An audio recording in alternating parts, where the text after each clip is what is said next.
Y'all. Welcome to On the Rec Yard, Women's Prison Podcast, where we are live on the rec yard every Wednesday night. Looky there, we did it. So great. I'm very pleased with the new intro. I want you to know I really love the jamming. I love when you're just happy with the way I've done things. Always a miracle when I do something and you're immediately happy. So that I feel like I should get like a gold star or something, or I should be patting myself on the back because that just rarely happens. You guys, we're so glad to have everybody. We are live on the rec yard because it is Wednesday night. We're here every Wednesday night. My name is Marcy Marie. And I'm Toonchi. Toonchi, here we are. It's Q&A night. Q&A night. It's anything goes. It's, you meet your friend on Wednesday night at rec and you talk about your day and random stuff. That happens. Yeah. So we're so glad everybody can join us on the rec yard tonight. I'm so excited. I'm reading these random new messages that are coming up in the studio, and I don't know what to do with them, and that's for after the show. What do you mean? It distracted me. It's talking about our Facebook group. So okay. You guys, my mom's on right now on the podcast. This is her, and her name is not Gerald. That's my dad's name, but she's logged in under my dad. Hi, Mama. We are taking questions tonight. Toonchi, I'm going to LA tomorrow. I know, aren't you? It's so exciting. I am so excited. And do you know when my parole pass, my travel permit pass, do you know when I got it? Well, I feel like it was maybe just a couple of hours ago. It literally was. I was sweating it. I woke up like at 4:30 this morning and thought, oh my gosh, I don't even have my travel pass yet. Like, seriously, going to LA, I have all these big plans and I don't have a way to get there, and it's scary. So yeah, I got it, and it was a big, huge sigh of relief. And so now I was like, wow, this is really happening. We're going. And we have a question. I'm streaming on TikTok also. And so we have a question. Kim Abbott says, and you're staying with Rosie? Staying with Rosie. And I might have prompted my TikTok community to ask about it. It's okay, honey. I mean, that's what scripted reality is all about. Yeah. I do want to say hi to Coretta because she says, what's up, Toonchi and Marcy? I know Coretta isn't able to always join us sometimes because she's super busy advocate, but wanted to make sure we shouted her out. So how are you feeling about this? Yeah, I'm only staying with her the first night, one night, because we're actually going for a TikTok collaborator deal. That's so, but she invited us to stay with her. And so we're flying in early. And yeah, that's what's going to happen. I cannot believe it. Well, I mean, Rosie's such a sweetie. She always has been. And I think it's really, I've watched her over the past couple of years, talk about criminal justice reform and social justice reform. So I don't know, it's really cool to see somebody who's so high profile that embraces us without any fear. She doesn't give a damn what people think. She doesn't. That's what's so great about her. She doesn't give a damn. So when I started this deal with, yes, Shaquille, it's Rosie O'Donnell. When I started this production deal with her, I went to, I was at the St. Mary's School of Law. So we were doing an event there, and I'm going to forget her name because I'm just so terrible about it, but she's with the Innocence Project, and she was one of the famous 4 that got exonerated. Was it Anna? Toonchi, was it Anna? I Probably. think it was Anna. I was on a in a table discussion. I was on a panel with her, and she said, "So I heard you have something going on with Rosie O'Donnell," and I was like, "Yeah, I actually do." And she pulled her phone out and scrolled through. Rosie O'Donnell had hosted an Innocence Project deal after they got out of prison. They were falsely accused in the early 90s as teenagers. It was when that big, that like devil worshippers scare, you know, how kind of we have a transgender scare right now. It was Mhm. like that, but it was like everybody's devil worshippers and they're trying to take over the world. Yeah. And yeah, so that happened. Yeah, Golly. and that's we should have already brought up when we were talking about infamous and famous incidents in Texas. We should have brought up the San Antonio Four, because they were young and they were lesbians and they were all hanging out and they got accused of witchcraft and harm to children. And it was pretty fantastical. And these women got some major time, and we know several of them, and they got exonerated and got paid for it, which is almost unheard in Texas, because there wasn't a DNA, as far as I know, the evidence claim. Right? They were it was so egregious. They were like, "Y'all need to be compensated for the years that you were there." So I'm glad you brought that up. And that's exactly what happened. Is it was a ridiculous charge, and it was a witch hunt, and they were arrested and spent a decade in prison, and they should have been compensated because they were innocent. Yeah. And so Anna is like big time in the organization, the Innocence Project, and that's how. So it was really cool to see that connection. It was just like, man, if I thought I loved Rosie before, I really love her now after seeing her work there. So my honey is on, and I just saw that. I was like, look at Brittany. she's never on. My girlfriend Brittany has some questions, and I might have prompted her. I Hey, didn't know what she was going to ask though, but I did say, "Babe, we're doing a Q&A tonight, and I need some questions seriously." And so, and I see some questions on TikTok regarding Elizabeth Holmes, so I want to get to that also. But Brittany, my honey, who's going to LA with me tomorrow, she says, when y'all were actually on the prison yard, did you think you would be doing this now, as in all of this advocacy work? Tunchi, you go first. Oh, well, I'm going to tell you that the first 10 years, no, I didn't. It was a whole nother experience. But the second 10 years, as an adult, I saw the world very differently then. And yes, the short answer is yes. I did have my girl drama on the rec yard, and lots of it. But Diane, who is also with our advocacy group with Linus, she did 20 years. Alexa, we all did. We all walked that rec yard talking about our plans for the future and the things that we wanted to do for the women we left behind. So it was mapping out years of getting to where I am now, where we all are. So I'm going to say yes. Well, I will say absolutely not. I didn't even know it was happening out here. When Yeah. I was in there, I felt like nobody cared, honestly. I mean, I thought my mama cared and my dad cared. You know what I mean? I didn't think that there were these organizations that were fighting to improve conditions for us in there. And I remember one visit, my mom will tell this story, that one time she came to visit and she said, Marcy, what are you going to do when you come home?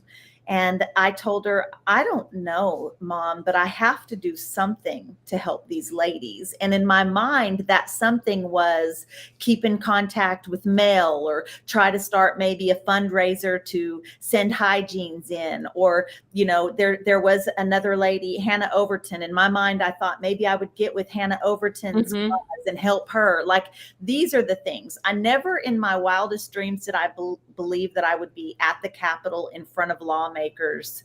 Yeah, that never happened. I have a question and she's asked it several times, so she really wants to know it She's on my persistent. Let's get yes, it. and I think it was Sea to Saddle. She says, "How do you think Elizabeth Holmes is adjusting to prison life? And do we think that her prison in Bryan is less aggressive than maybe where we were?" Well, I think that she's adjusting. That's what you do. Your first couple of weeks, your first couple of months, you're still getting your bearings. You're learning a new culture. I mean, that's exactly what it is. She will be fine. Surely we've recognized that Elizabeth is a savvy, cunning woman, right? For better or for worse. She's smart and she's brilliant, and she will find her niche there in that community. She will. Um, that particular federal pen, the feds, there are some federal units that are terrible, especially in Texas. The one in for women in the Fort Worth area up there in North Texas COVID tore through that in ways that were just atrocious. But I think Texas state prisons, their conditions are, honey, they're barbaric. They're just barbaric. But in terms of, you know, the environment and the women and the culture, it's the same. It's the absolute same. It's just the nature of the the buildings and maybe the Texas element of harsh on justice, which could bleed into there too. What do you think? Well, I think for sure it's a less aggressive prison. It's uh, nicer conditions, and I think she'll have it easier in that aspect maybe than Tunchi and I had it doing our time in a Texas state prison. How do I think she's doing like right now? I think she's probably under her covers crying a lot, because that's what people that first get incarcerated do. Like the reality of their actions comes crashing down on you. And, I think that that's probably what's going on now. Like she's trying to cope with that. But just like Tunch said, she's going to jump right in there. She's going to find herself some friends. She's going to do just fine. She's going to make it out just fine. Um, Denise Cherry, Denise did a lot of time in a Texas Yeah. Oh prison. yeah. This is one of my girls right here. I just adore her. She's still pretty fresh out. Mm-hmm. She's asking, did we think that being so involved with advocacy work for prison that we would have to give up some of our private life? My goodness. Cherry coming in with the heat. Yeah. Coming in. That's a great question. And I recently really had to confront that, and Marcy and Lori really know this, is that when I was helping put together Finish the Five, which is a campaign to close the last 5 remaining youth prisons in Texas, I did. I'm intricately a part of that because I was once in the Texas Youth Commission and suffered a lot of horrendous abuse in there. And so as we're working on this, right, and I'm saying, the very kids that legislators and other people say are not redeemable, that because they've done something violent, that's a lie. That is an absolute lie. And they say, why? And I say, well, because I was one of those kids. And they're like, what did you do? And it's like, now I'm at a crossroads, because the first time in 4 years I had to decide what was I going to do. Because Marcy knows, and all my friends know, that especially my childhood offense is very deeply personal. And I try to respect the victims in all my charges, but some of my personal stuff, this is the risk I'm taking, and this is the deal. So, I had to make a choice, and I was open about it. Do I get on my lives and my social media and my little TikToks and do that? No. But yes, absolutely. You are, so any public figure and anybody that's doing any advocacy work, you have to know that being, and Marcy told me one time too, I was like, girl, my Insta, she's like, I can't tag you. I said, well, my Instagram is private. She said, girl, you're a public figure. You better take that off. And I was like, damn, she's right. You know what I mean? So there is a choice that you have to make, because your life does become an open book. It does. And Denise has interest in going into youth facilities and sharing her story, which would be phenomenal, because she was a baby when she got charged with her crime and incarcerated, and she could change lives. You have that in you. I did time with you. I've been around you. You are a leader. You are positive. I mean, I think that would be, I encourage it all the way. Absolutely, for sure. Shaquille Oatmeal's coming in with a good question. Golly, now you asked for questions, and I thought we were going to get, what kind of music did you listen to on the inside? Now people are asking, They're coming in hard, right? like I'm gonna call you on your, in a good way. Asked me about my charge, and I'll get to that. I'll answer that one next. But let's talk about this. Shaquille's asking, how do we feel about the death penalty? Well, Marcy, how do you feel about it? I'm against it. Yeah, absolutely, absolutely against it. And we both also do some work at an organization that I will take an opportunity to shout out. It's called the Texas After Violence Project. It is a archive, a community-based archive that collects stories of state-sanctioned violence, because that's what we call the death penalty. It is state-sanctioned violence, and it doesn't heal communities, and it doesn't heal victims, and it just creates more trauma. But Marcy, I remember even as a kid, like, I don't understand how killing somebody is going to teach somebody that killing is wrong. How does that happen? And it's not a deterrent either, right? Because if it was a deterrent, we would have already seen that it worked, and it doesn't. I remember being a small child, and one of my second or third cousins, or like my dad's cousins, they had a son, and we were in the pool, and their son cussed. And I remember his dad heard him, which is like our couple removed cousins. I don't really know how that works, but he came and snatched that kid up and whooped him and was like, "Don't you ever effing say that, SHIT." And I remember being like 7 going, "Whoa, what?"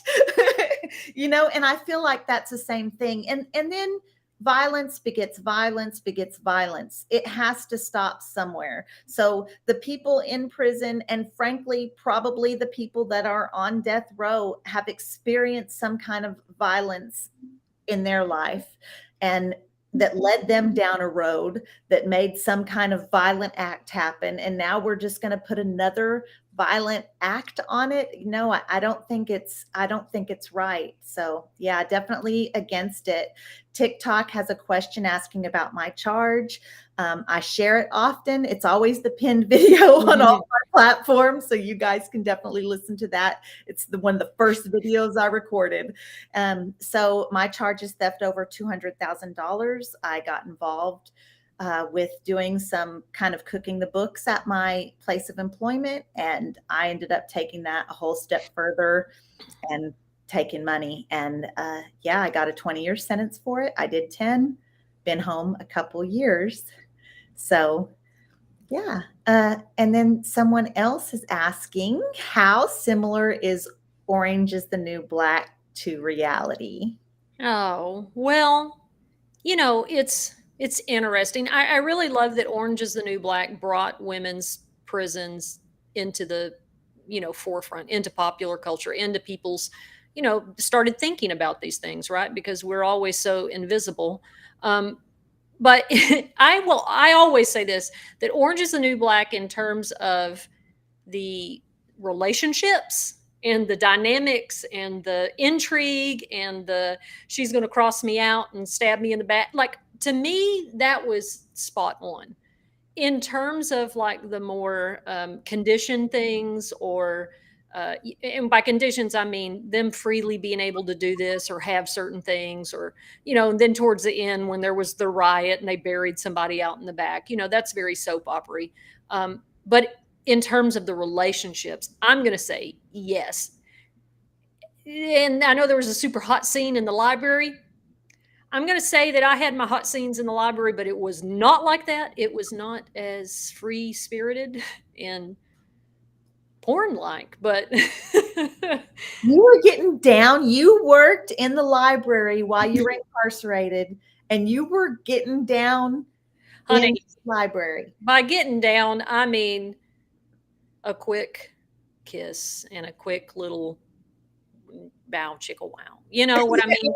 But But not a red hot, steamy sex scene. And I want to point this out because I speak to so many, especially men, guys. I'm not trying to throw you under the bus, but it just seems to kind of come from your gender more, thinking that it's like those kind of scenes in as Orange is the New Black. And it is far from that. I mean, even in the shower, guys, it's not that sexy because honey, who want? I mean, you do shower sometimes. walls are filthy. It's tiny little space, and so that was definitely dramatized for views, right? Yeah. And then someone else on TikTok is saying, wait, but Orange is the New Black, they had AC, but I'll point out that that was a federal prison that they were in. And we were talking about Elizabeth Holmes. Guess what? She has air conditioning this summer. My girls in Texas, unless they're just at the Princess. Don't do that. The Mountain View unit. So honey, but they got to dodge a lot of psych patients with a lot of aggression. So let them. They've got their own demons to deal with. Hey, I want to tell you, I did see somebody ask, what kind of music do we listen to? I heard, I know you passed it because you don't want to hear it. I was trying to skip over because I didn't feel like talking about Taylor Swift. Do we have to bring her up every episode? That's what I wanted to do. But this is, what kind of music does Marcy like to listen to too? What do you like to listen to? Well, when I was in there, you know, we only got 3 stations. So I listened to all 3 stations, right? There was and my daughter teases me, y'all. So I film the podcast in my daughter's apartment because her Wi-Fi, I'm out in the sticks and my Wi-Fi won't allow it, right? So when I get here, she always has her Google Music on for her cat, and she listens to very different music than me. And I can't even think of one of the artists. But what I always do is when I leave, I'll tell Google to play Justin Bieber playlist. I do love Justin Bieber. You know, guess what? You don't ever get to tease me about Taylor Swift ever again that you've admitted in front of everybody you like Justin Bieber. Okay, I like Justin Bieber, but I'm not obsessed. That's the difference. Honey, you have borderline personality disorder, and I just busted you out in front of everybody, but you told everybody before, so I'm sorry. So you know we get a favorite person, and you know that we get a person we obsess on, right?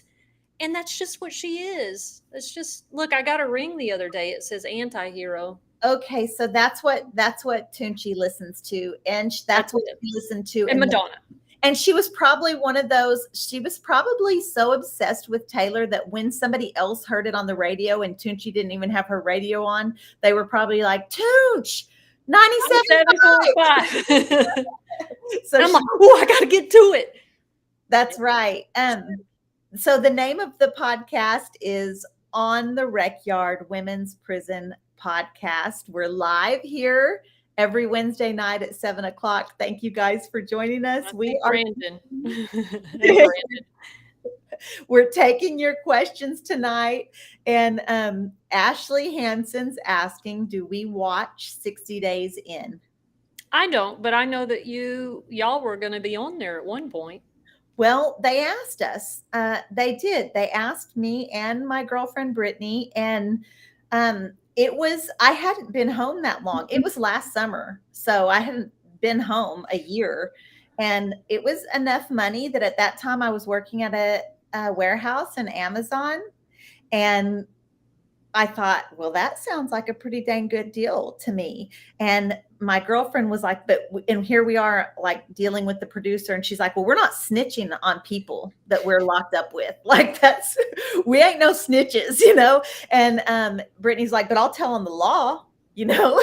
So that's kind of how we managed it. And she was down for that. But then when it came down to it, y'all, my family, I brought it up to my parents and I thought they would be kind of excited, and their faces dropped. They were panicky. They were still, the trauma from me being gone for 10 years is still so real. Yeah.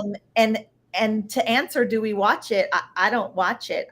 When that was going on, I watched a couple episodes and I was like, it's like dramatized. It's super, like they take all the most dramatic moments and cram them together in an episode. But I thought, yeah, I could handle it. Could I handle 60 days in a county jail? Yeah, easily, standing on my head, right? Yeah. So, yeah. Tunch, do you want to answer that? Do you? They're asking about your charges, and you don't have to go in depth. You don't have. Well, I don't mind. I mean, like I said, I mean, I think over this past legislative session, I've been more open about the original one, and that was because it was bringing awareness to the youth prison system, and I felt like that was worthy of that, right? When I was 15, I was in crisis. I was in a mental health crisis. Girl, that BPD was out of control. My mental health disorder was bad, and someone ended up losing their life. So I was committed to the Texas Youth Commission and then transferred to the Texas Department of Criminal Justice. I was given 20 years, did 10. Not, usually doesn't happen like that, but I was young, was doing really well, got out, working at a nonprofit, and, symptoms return with stress without treatment.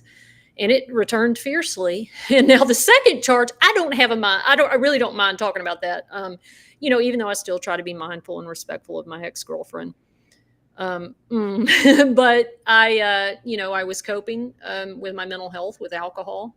And Marcy, I'd never drank before. I mean, I was like a 25-year-old, 15-year-old in my head, and so I'm discovering all this stuff with no guidance, and then my mental health out of control. And so she was super toxic. It was just terrible.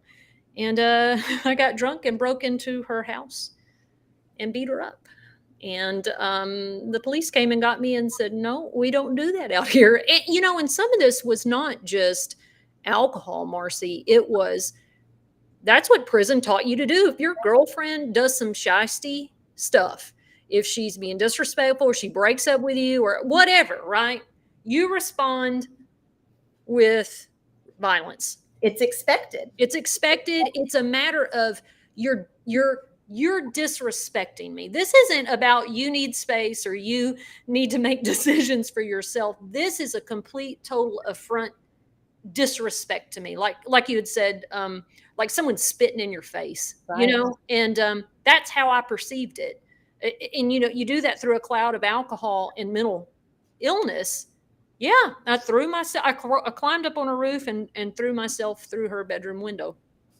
So there's a couple things, right? So there's been studies that have found the age of young people when they get incarcerated and then they do a significant amount of time. There's parts of their brain that don't develop past that age. Yeah. So when you get incarcerated as a 15-year-old and you come home as a 25 or 30-year-old, there's part of your brain that still has some growing up to do, right? So that happened, and then you experience so much violence during that time in your life, state sanctioned violence, state violence, even not sanctioned, right? But and so all of those factors led into that. And I just want to say, Tunch, let me just take this opportunity, because you are like the super example of someone that can completely, like, looking, we looked at you on paper, we might not even believe that's actually you.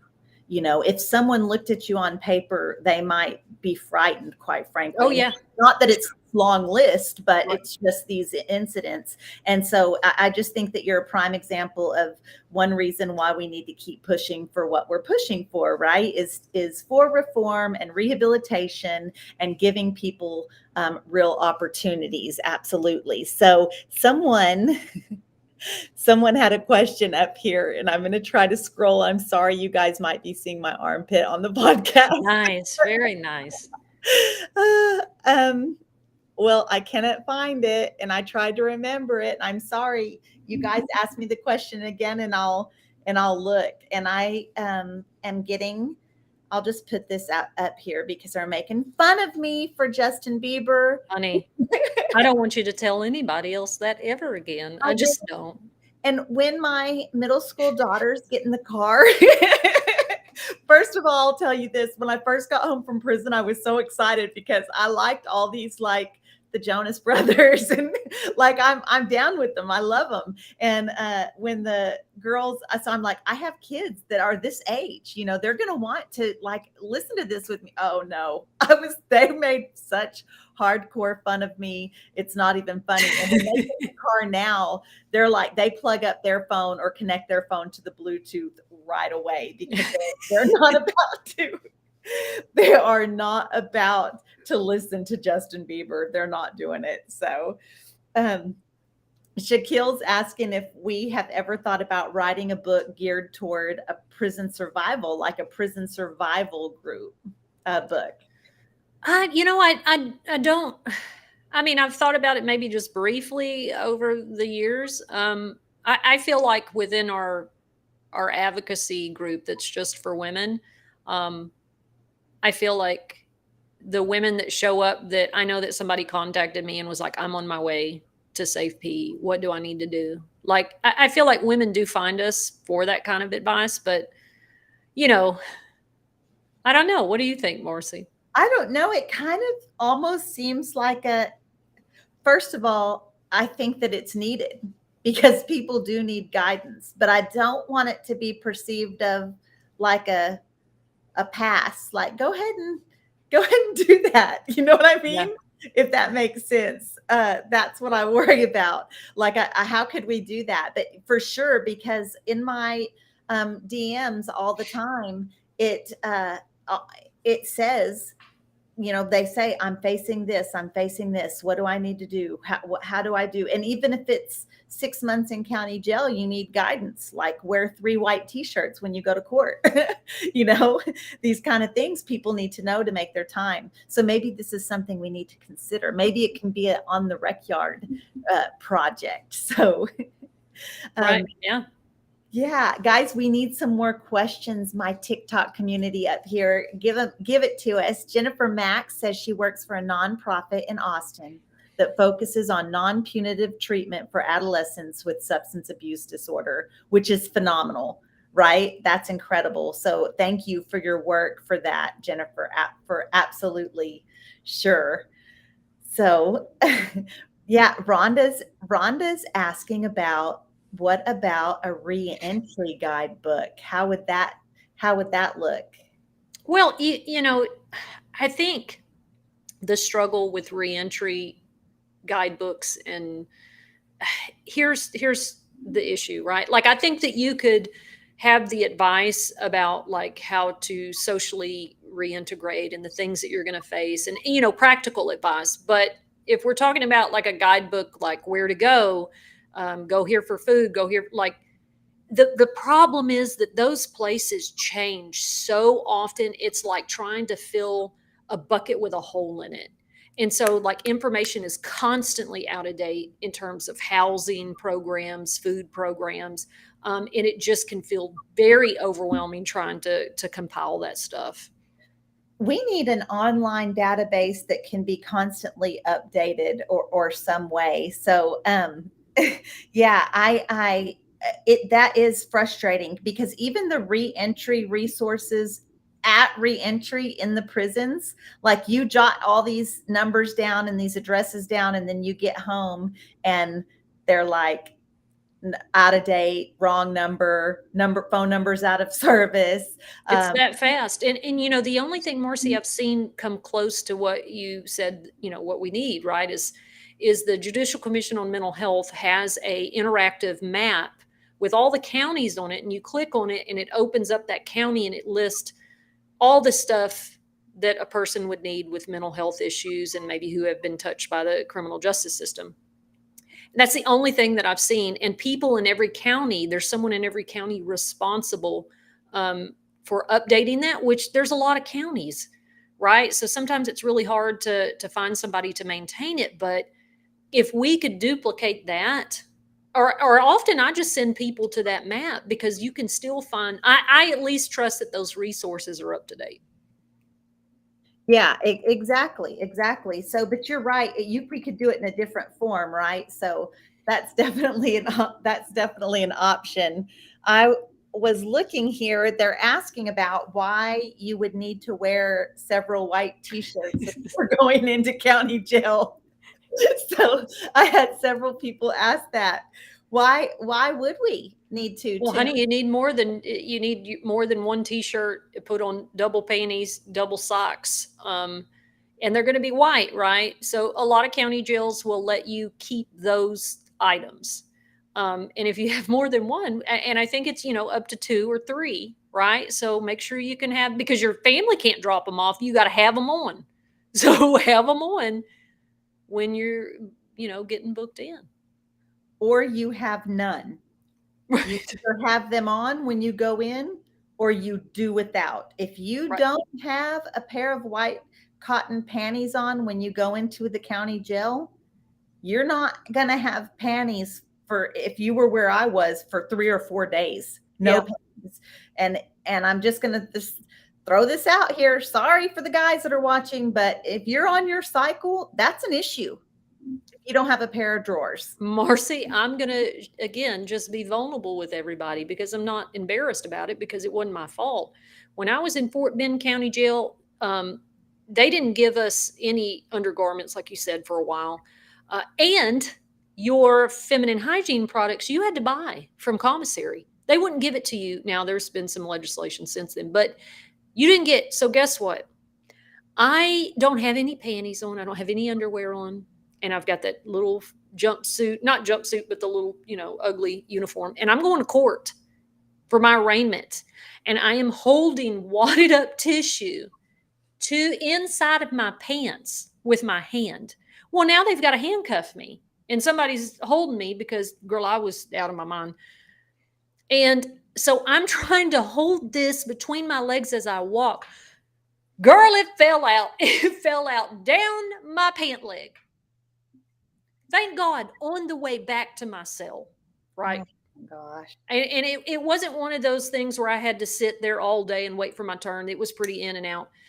So that didn't happen in the courtroom, but right before I got to my cell. And I remember I was very embarrassed at the time because the guard was this really pretty, bougie, mean white girl. And when it fell out, she looked at me with just disgust and she goes, "What the is that?" And it was like, I couldn't even explain to her because guess what? Here's something weird. For 2 months after I got arrested, Marcy, I couldn't talk. I was so flipped out. People would talk to me and I couldn't speak. They thought that I had lost my mind. So I just stared at her.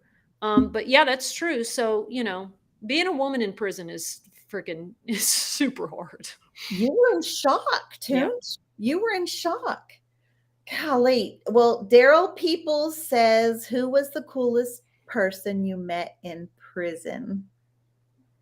The coolest. Who was it? Do you mean coolest by just like this person, or do you mean famous? Or what do you mean in Daryl by coolest? Well, let's just answer it how we think. What about you, Marcy? Well, I think it's probably maybe one of these like the old schools, how you would call it in prison. Maybe you say that out here, but Yeah. Somebody that had done quite a bit of time already. She had a life sentence. Her nickname was Scorpio. So shout out to Scorpio. My Lang Murray girls know exactly who I'm talking about. And I don't know if just the way that she carried herself with such confidence, like, I don't know. She had a way with the way the class system kind of went where I was locked up is the longer you had been incarcerated, the more say you had, right? So that was kind of how it wasn't based on anything else except for who had been there the longest. And Mhm. so she was the person you could go to if one of the laws was saying something completely out of line and was somebody like going to write you a case. That's who you could go to because she could talk to the law, but she wasn't a snitch. Mhm. Right. And everybody trusted her to talk to the law. Like it was that. So I would say Scorpio. I'm going to do this because when I was thinking about it, I was like, I've met some very interesting, and of course, my friends that I have now, Well, obviously it's Diane or Alexa, and they're in that group. But in terms of coolest, when I think of that, there was this girl, and her name was Brenda Blake. Girl, this was like 1998, and I just knew her for a year. I can still see her. She had real blonde hair like you, uh, real blue eyes, kind of stocky white girl, real femme. But she had this way about her that she was super relaxed and fun. She was funny as hell in that really dry sense of humor way, and she never lost her temper. Um, and she just was probably one of the coolest people I'd ever met my whole time there. I wonder what happened to her, old Brenda Blake. Oh, Brenda Blake, if you hear this, Well, find she's probably 60, 70 years old now. well, I was going to say find her on social media. And then why did I just have a ageism thought thinking she wouldn't know how to do that? But girl, Honey, that was so bad. it was bad. And it was the first thought. And Society. I Yeah. checked myself because she's not too old to understand social media. That's ridiculous. And I live with living proof. My 82-year-old grandmother is the TikTok queen. Like she's on everything. So Taylor Baker has a great question. She is asking, why do we think these politicians keep voting against the AC bill? You guys, Texas prisons, in case you don't know, 70% of the Texas prisons are not air conditioned, and we have been fighting legislation for it. Texas A&M did some research a couple years ago, and their research showed that prison temperatures in our living quarters where we slept and lived at ranged from 110 degrees all the way up to 149 degrees. So why are the politicians not doing anything, especially when they have all that extra money right now? Literally, quite literally, they do. Well, I was discussing this with one of those reporters maybe a week or two ago, and the House. I'm going to say I was really impressed with the House because we had a lot of bipartisan support for the AC stuff. It was the House put it in their budget. Um, it was phenomenal, and we have worked really hard for years to get to that spot. Hardcore Republicans, said during that hearing, like, I can't imagine human beings trying to. It doesn't matter what they've done. My God, the Senate is where the buck stops, y'all. When it comes to Texas politics, that's just what it is. And the head of the chair of the finance committee, that's where that bill went. She was like, no, we're not hearing that. And the Senate has made it clear that I don't care if we have extra money. We're not air conditioning prisons.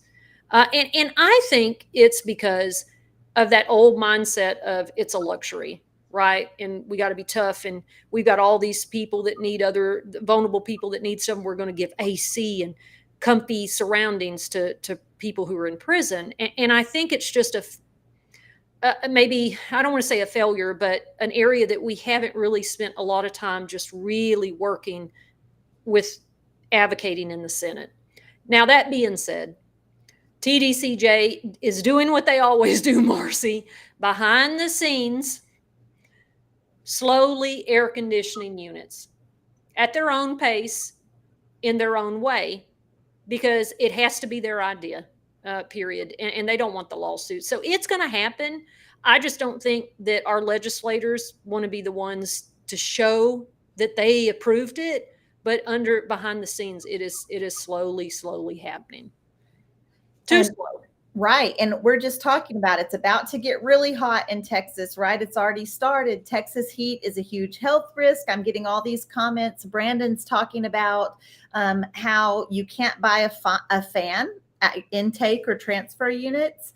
And that's like those guys don't even have a personal fan. And then Uriah's talking about he used to have to he was on the top bunk. And so the top bunk, y'all, has a little lip all the way around. And he says he would fill that with water in the summer to sleep. These are some of the things that people are quite literally dealing with incarcerated right now. So yeah, it's really something. So That's Well, a great see, I was watching you throw hearts, and maybe we can.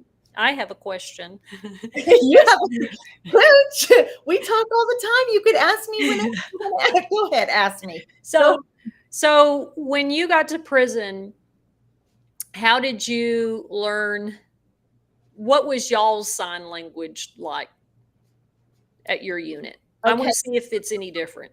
Well, and I just did a video on this not very long ago because my girlfriend, I was following her. She was in her truck and we were stopped somewhere and her back window was open and she put her hand out her back window and signed to me. So I'm old school way. I don't know. Mine is spelling out the letter with my hand. And this is a heart. Like this is what we do in the free world as our heart. In prison, this is what it was. And so you could do a big if you saw somebody from way across, or you could do small, like maybe if you just somebody was walking by, you'd be like, and you were in a conversation, but you wanted to acknowledge that, hey, that's my friend walking by. I know her, I love her, and this is how I would do it, right? Just a little heart. But I learned old school. Now these people coming up, they do some like They do like I was talking to some guys one time and they were like this the how did y'all sign? And they were like, well, we learned sign language. We spelt out the alphabet. And I'm like, oh no, we literally just drew. yeah. And, you can, like you said, I had to do it very slow. Me and my girlfriend, I'd be in G dorm, she'd be in H dorm, and we'd be like this. And I'd be like, girl, you got to write the whole letter for me in the whole window. And we'd have to do it real slow. But girl, some of them folks could be moving so fast. I was like, I don't know how you can read it that small and that fast. And See, I was fast. I was fast with it. And you would have been somebody that completely frustrated me yeah, trying to communicate with you. it's too fast. I Slow would down. give up because I wouldn't have patience for it. I'd You have would have just done that. Yeah, you know this sign? And instead of like hearts that were big like this, my girlfriend would be like, do you love me? I'd be like, yeah, like this little bitty heart. So Brandon on TikTok, he was saying that men's sign language is similar to ESL. Mm-hmm. And then Brandon White is saying with a couple of twists. So they must have put a little like Tex-Mex. Right, like Tex-Mex, exactly. Yeah, we literally spelled it out. And if you were if you were behind a cell door and there was a mesh window there, then we would be like this on the window and it would be nonstop. Your hand would just be going. And we were trained to read it. And the officers, for the most part, couldn't, because when you're going really fast like that, yes, they know you're spelling out a word, but their brain is not trained to read it like that because they haven't been practicing it like us, right? But we had a couple officers, man, they knew all the gossip because they would sit in the middle of that dorm and read our conversations. And well, how much did they freak out about y'all signing? Because oh my God, they were obsessed with lesbianism and signing on Mountain View. We didn't get too much. Now, if we got around certain officers, or if you were in the Chow Hawk, God forbid you even waved at somebody that you knew in the chapel. Yeah, you're not signing like that. But man, on Main Street as you're walking, that was no big deal. And I'd be walking away from my girlfriend and signing backwards. And she'd be reading reading it. And that's how we communicated. They're asking about they're laughing. Brandon says, I don't think real sign language swipes between words, because you would sign a word and then that meant next word, but it's real quick. So he's telling me in the men's prisons, they would be signing and then next word. Winona's asking about the good, the bad, and the ugly of IPTC and halfway houses. Oh, God. That's a tough one. We both went there. We both had those programs. The difference, or for me at least, so COVID was happening when I went through the halfway house and through the IPTC, in prison treatment, something, I don't know. I went through it, but we didn't do anything. COVID. So it was completely frustrating to me because here I was granted my parole, still in prison, but on parole at the same time because I had a parole officer there on the unit. It was such a weird concept. And so for me, it was not great. I'll tell you what was great, that I knew I was going home. Right. Like, you know what I mean? So would I have given up my parole answer not to do that? Absolutely not. But did I dread doing it while I was eligible for parole? I remember saying, I hope I don't get Safe P, which is that Jeez. program. And that's what that you got, you know. I had to participate. It was actually right a year before COVID when I was there, and I hated it. It was horrible and just terrible. I did get some things out of the cognitive behavior therapy classes because that was with a real psychiatrist. And it's finally something that spoke to the treatment of my mental health disorder. So that helped me. And then outpatient, um, that did help me. But the program and the unit trash.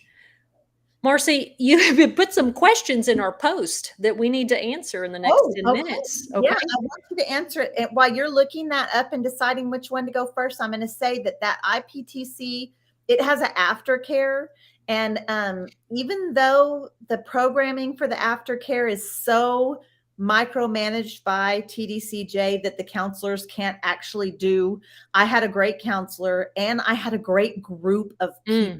Mhm. Right? So that the peer that going re-entering and then having that group of peers, that was phenomenal. So Yeah, that was a good. So I came up with a good. you did. Yeah, that was good. Okay, here's Um, the question. Marcy, were you attracted to women before you went to prison? Well, I get asked that so often. That's one of my top 5 questions that I get asked regularly, at least a couple times a week on one of my platforms. Somebody's going to ask that. So here's the deal, guys. Here's the deal. I've been married twice before to 2 men. Mhm. And now I am living with my girlfriend that I met in prison. We are in a very committed relationship, completely building a life together. But Tunch, even though I had never been in a long-term relationship with a woman prior to my incarceration, I have always been attracted to not necessarily women and not necessarily men. I'm attracted to what you have inside, your spirit, whatever energy you're bringing me.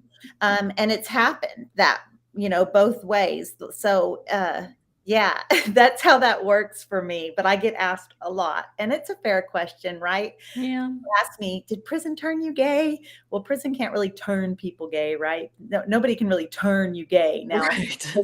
does it make you experiment? Possibly. Do circumstances make you experiment with things that you might not otherwise? Yeah, but so okay, good question. Yeah, so the question you had for me on that post was, has Tunchi ever been in an inappropriate staff relation? Yeah. Oh, I forgot about that was in the post. Yeah, I just wanted to know, Tunch, because I feel like, okay, you were an undercover bad girl in prison because you didn't get in trouble, but you did dirt.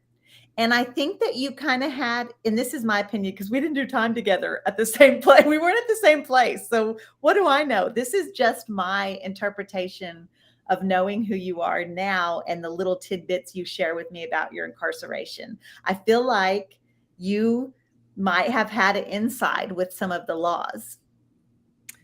No.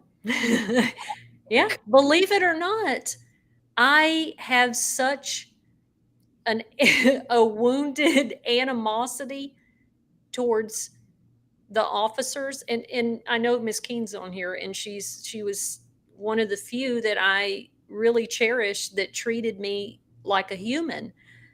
I just felt like it was such a betrayal and a disloyalty to the women around me, and I just never, never like. And I had a couple hit on me and come my way. And you are right about I was a bad girl, but it was very much in a very different route than you took, but certainly we were the same in the sense of taking care of what we need to take care of. um, But no. Now I did really have two very close relationships with some of the people that worked in the education building. That I'd worked with one of those ladies for 8 years. She was my boss, and I saw her as a friend. And the times that one or two times when she acted like a staff member, girl, I was devastated. I wouldn't talk to her. I wouldn't talk to her for like 2 or 3 weeks, and she's like, "Toon, are you still mad at me?" And I would be like, "Yeah, I am. You don't get your cake to eat it and have your cake too. You don't get to treat me like a friend and a coworker and then treat me like an offender. No, um, but I understood it was her job and it was, her retirement. And another lady there that was one of the secretaries that I just loved as a person and a friend, and she never ever treated me like a person um, with a uniform on. So I guess that's as close as it got, but certainly no bibbity bobbity sneaking around. I couldn't stand that kind of stuff at all. It made me angry when other people did it, not because I'm a old bitty hater, but because it's just such an imbalance of power. Yeah, I agree, but I just felt like maybe you had a little something, and not necessarily sexual, but I felt like maybe you had a little in. So thanks for clearing that up. Well, so I'm full of surprises, honey. Denise Scruggs is saying that maybe we take all of this a little bit too lightly, and all of this probably meaning our prison experience. And I'll just say that this is probably a lighter episode, right? Because this is just a Q&A and people asking us. And um, sometimes I think people might perceive that maybe we're taking it lightly, or even I've been accused of, like, you seem proud to have been to prison. But when we're telling stories that are putting a smile on our face and having good memories, we have good memories because there are good people in prison. So we made a lot of good memories, right? And so that sometimes can be perceived. But honey, go catch up on some of our other episodes and you'll Right. know. Yeah.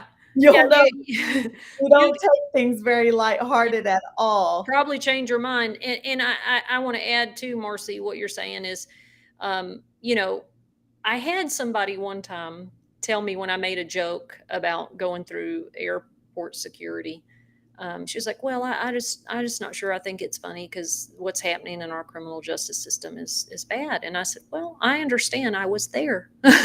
And some of the ways, if not the number one way that we survived, was through a lot of humor and a lot of dark humor. It saved our lives. So that continues on. And I want to say this too. I earned it. I earned to take it lightly if I want to. I mean, I'm just trying to, it's my experience. I've, paid my dues, and I'm still learning and growing from it. So it's my experience to handle it how I see fit and how I feel like it's meaningful. So that's my 2 cents on it. What else do we have, guys? Hey, Marcy, we got 2 minutes left, honey, and we were going to remind everybody that the podcast, now you're watching us here probably on YouTube or Facebook. Girl, we just send it everywhere. We want to capture everybody so everybody can enjoy. But our podcast page, profile page for Spotify and Google Podcast and Apple and stuff, if you go to the link I posted on Twitter, and we'll post it other places, you can leave a voice memo anytime you want to about anything that we say, any episode, and we can play it here. So please utilize that because I think it's cool, and it'll be a way for you to participate if you weren't able to be here live. So please do it. And we do just have a minute left. And so we need to say that next week we won't be live, right? Because we're going to pre-record that episode because I'm going to be on an airplane during this time. Yeah. 1 week from now, I'm going to be on an airplane coming back from LA to here. And so we're going to pre-record, and we're actually going to record the episode while I'm at Rosie O'Donnell's house. So maybe Fingers crossed. Maybe she'll. she'll hop on here with us. So we're gonna see, and then it will play at Wednesday night at 7 Central Time, so you guys can catch it at the same time. It just won't be live. Now what will happen is, if you guys ask any questions in the chat, I'll be on an airplane. I won't be available like to see it live, but we'll answer afterwards. I promise we won't like leave you guys hanging. If you guys leave any questions for us, do so. Do we want to say what we were going to talk about next week? We were going to talk about, I think, relationships. I think so too. Let's do it. Yeah. So, and we're going to try to get Rosie O'Donnell's opinions. Talking about girl on girl. So, and just the whole dynamic. She's very intrigued. The project that I'm working on with her, that question comes up with her and with the writers. Like, I had a relationship in prison that turned into a free world relationship and is long term. And they want to know, like, how did we communicate? How did we boom chicka wow wow? Like, did that actually happen? And so these are questions that are going to be answered next week, right? Yeah, it'll be fun. We'll get to. We should have some good stories between the two of us. Lord have mercy. I think so too. Thanks everybody for hanging out. You guys are awesome. Y'all came with some great questions. We appreciate all of you. Love you all. And we will be here pre-recorded next week. Not quite live, but we'll still be here. We're not going to leave y'all hanging, and we'll see you then.